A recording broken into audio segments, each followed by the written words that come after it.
ಮೊದಲಿಗೆ ಎಲ್ಲರಿಗೂ ನಮಸ್ಕಾರಗಳು. ನಾವು 9ನೇ ತರಗತಿಯ ವಿದ್ಯಾರ್ಥಿಗಳು. ಈ ದಿನ ನಾವು ಪ್ರಜಾನಿಷ್ಠೆ ಎಂಬ ನಾಟಕವನ್ನು ಪ್ರದರ್ಶಿಸುತ್ತಿದ್ದೇವೆ. ನನ್ನ ಹೆಸರು ಮೇಘನಾ. ಈ ನಾಟಕದಲ್ಲಿ ನನ್ನ ಪಾತ್ರ ನಿರೂಪಕಿ. ನನ್ನ ಹೆಸರು ಸೌಮ್ಯ. ಈ ನಾಟಕದಲ್ಲಿ ನನ್ನ ಪಾತ್ರ ವಿಷ್ಣುವರ್ಧನ. ನನ್ನ ಹೆಸರು ಸುಕನ್ಯಾ. ಈ ನಾಟಕದಲ್ಲಿ ನನ್ನ ಪಾತ್ರ ಶಾಂತಲೆ. ನನ್ನ ಹೆಸರು ಕಾವ್ಯಶ್ರೀ. ಈ ನಾಟಕದಲ್ಲಿ ನನ್ನ ಪಾತ್ರ ಉದಯಾದಿತ್ಯ. ನನ್ನ ಹೆಸರು ಸ್ಫೂರ್ತಿ. ಈ ನಾಟಕದಲ್ಲಿ ನನ್ನ ಪಾತ್ರ ಕೇತುಮಲ್ಲ ನಾಯಕ. ನನ್ನ ಹೆಸರು ನಂದಿತಾ. ಈ ನಾಟಕದಲ್ಲಿ ನನ್ನ ಪಾತ್ರ ಬೀರಣ್ಣ. ನನ್ನ ಹೆಸರು ತನುಶ್ರೀ. ಈ ನಾಟಕದಲ್ಲಿ ನನ್ನ ಪಾತ್ರ ಈರಣ್ಣ. ನನ್ನ ಹೆಸರು ನವೇಶ್ರೀ. ಈ ನಾಟಕದಲ್ಲಿ ನನ್ನ ಪಾತ್ರ ಕುಲೋತುಂಗ ಚೋಳ. ನನ್ನ ಹೆಸರು ಲಕ್ಷ್ಮಿ. ಈ ನಾಟಕದಲ್ಲಿ ನನ್ನ ಪಾತ್ರ ಊರಿನ ಜನ. ನನ್ನ ಹೆಸರು ದೀಪ. ಈ ನಾಟಕದಲ್ಲಿ ನನ್ನ ಪಾತ್ರ ಊರಿನ ಜನ. ನನ್ನ ಹೆಸರು ಸಮೃ. ಈ ನಾಟಕದಲ್ಲಿ ನನ್ನ ಪಾತ್ರ ಊರಿನ ಜನ. ನನ್ನ ಹೆಸರು ಸಹನ. ಈ ನಾಟಕದಲ್ಲಿ ನನ್ನ ಪಾತ್ರ ಸೈನಿಕ. ನನ್ನ ಹೆಸರು ಯಶಸ್ವಿನಿ. ಈ ನಾಟಕದಲ್ಲಿ ನನ್ನ ಪಾತ್ರ ಸೈನಿಕ. ಸರ್, ನನ್ನ ಪಾತ್ರ ಸೈನಿಕ. ನನ್ನ ಹೆಸರು ತೇಜಸ್. ಈ ನಾಟಕದಲ್ಲಿ ನನ್ನ ಪಾತ್ರ ಸೈನಿಕ. ಹೊಯ್ಸಳ ವಂಶದ ಪ್ರಸಿದ್ಧ ದೊರೆ ವಿಷ್ಣುವರ್ಧನ. ಆತನ ಮಹಾರಾಣಿ ಶಾಂತಲಾದೇವಿ.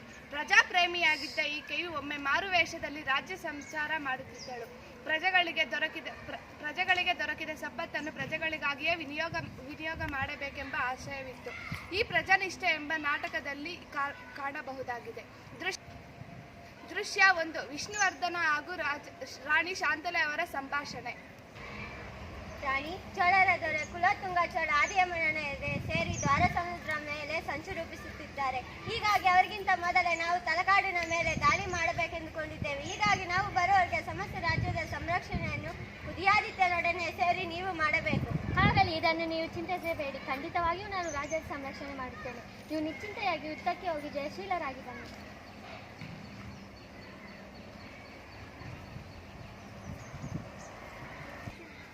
ದೃಶ್ಯ 2. ವಿಷ್ಣುವರ್ಧನ ಹಾಗೂ ತಲಕಾಡಿನವರೊಡನೆ ಯುದ್ಧ.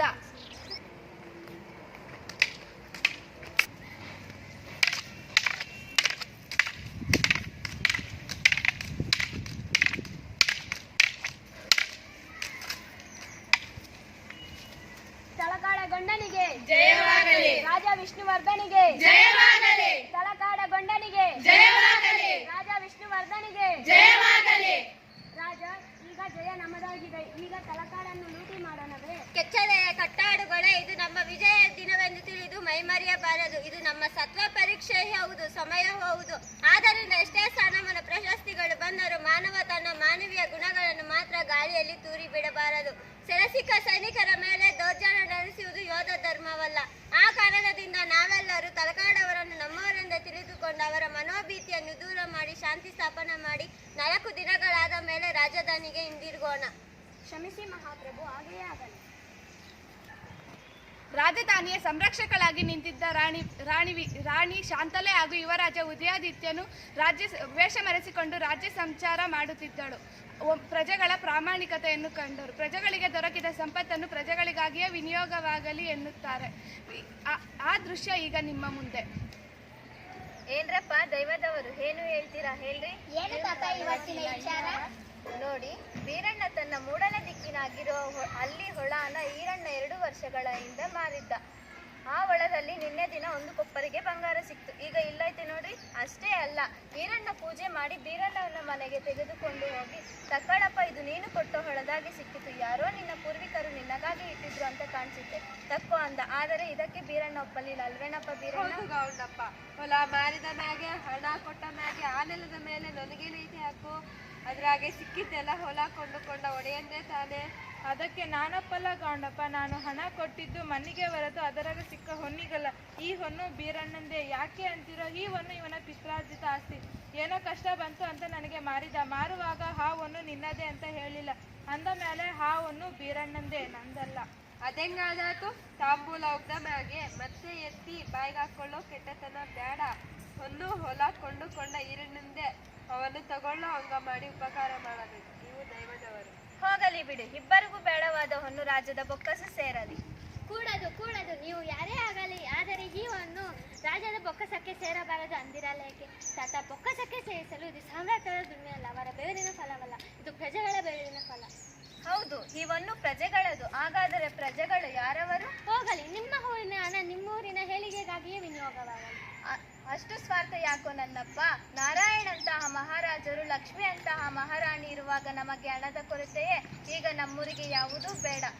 ನಮ್ಮೂರಿಗೆ ಏನಾದರೂ ಬೇಕಾದರೆ ನಾವೇ ಮಾಡ್ಕೊಳ್ತೀವಿ. ಇದು ದೊರೆಯ ಹಣ, ದೊರೆಯ ಕ್ಷೇಮಕ್ಕೆ ಮೀಸಲು. ಅನ್ನಗಳಿರ ನಿಮ್ಮಂತಹ ಪ್ರಜೆಗಳನ್ನು ಪಡೆದ ರಾಜ ಅದೆಷ್ಟೋ ಭಾಗ್ಯವಂತನೇ ಇರಬಹುದು. ಅಂತಹ ರಾಜರಾಣಿಯರನ್ನು ಪಡೆದ ನಾವು ಪುಣ್ಯವಂತರು. ನಿಮ್ಮ ಸಮಾಗಮದ ಸೌಭಾಗ್ಯವನ್ನ ಕಂಡ ನಾವು ಪುಣ್ಯವಂತರು. ಹಣಗಳಿರ ಇವರು ಯಾರೆಂದು ತಿಳಿದಿದ್ದೀರಿ? ಇವರೇ ನಮ್ಮ ಭಾಗ್ಯ ದೇವತೆ ಶಾಂತಲೇ ದೇವಿಯವರು. ಗಂಡು ಹುಡುಗಿಯಲ್ಲಿದ್ದರಿಂದ ನಿಮಗೆ ಗುರುತಿಸಲಾಗಲಿಲ್ಲ ನೋಡಿ.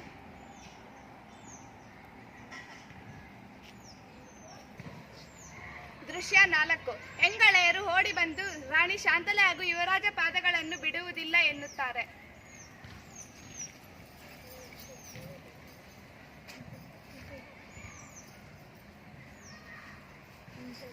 ತಾಯಿ, ನಿಮ್ಮನ್ನು ಕಂಡು ನಮಗೆ ತುಂಬಾ ಸಂತೋಷವಾಯಿತು. ನೀವು ನಮ್ಮ ಊರಿಗೆ ಬಂದಿರುವುದು ನಮಗೆ ಗೌರವವಾದ ವಿಷಯ. ನೀವು 2-3 ದಿವಸ ನಮ್ಮೂರಲ್ಲೇ ಉಳಿದು ನಮ್ಮ ಅತಿಥಿ ಸರ್ಕಾರವನ್ನು ಪಡೆದು ರಾಜ್ಯಕ್ಕೆ ಮತ್ತೆ ಹಿಂದಿರುಗಬೇಕು. ಆಗಲಿ. ಅಣ್ಣಂದಿರ ತಾಯಂದಿರ ಇದು ಹೀವನನ್ನು ನೇರವಾಗಿ ರಾಜ್ಯದ ಕೋಶಕ್ಕೆ ಸೇರಿಸುವುದಿಲ್ಲ.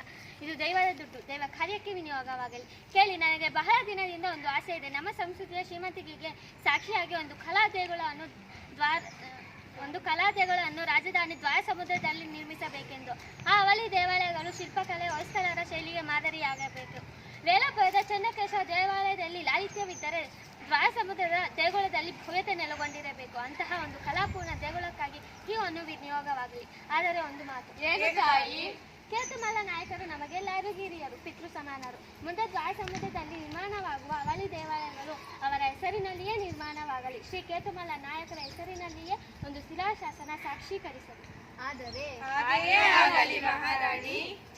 ಮಹಾರಾಣಿ ಶಾಂತಲಾ ದೇವಿಗೆ ಜಯವಾಗಲಿ. ರಾಜ ವಿಷ್ಣುವರ್ಧನಿಗೆ ಜಯವಾಗಲಿ. ರಾಜ ಉದಯಾದಿತ್ಯನಿಗೆ ಜಯವಾಗಲಿ. ಹೊಯ್ಸಳೇಶ್ವರಿಗೆ ಜಯವಾಗಲಿ. ತಲಕಾಡಗೊಂಡನಿಗೆ ಜಯವಾಗಲಿ. ಹೊಯ್ಸಳೇಶ್ವರನಿಗೆ ಜಯವಾಗಲಿ. ಜಯವಾಗಲಿ.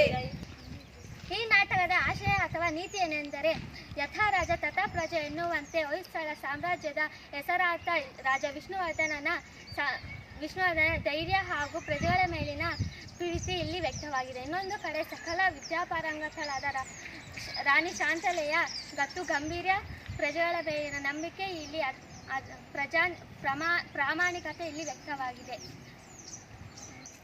ಪ್ರಜೆಗಳ ಪ್ರಾಮಾಣಿಕತೆ, ರಾಣಿಯರ ಮೇಲಿನ ನಂಬಿಕೆ, ಪ್ರೀತಿ ಇಲ್ಲಿ ವ್ಯಕ್ತವಾಗಿದೆ. ಧನ್ಯವಾದಗಳು.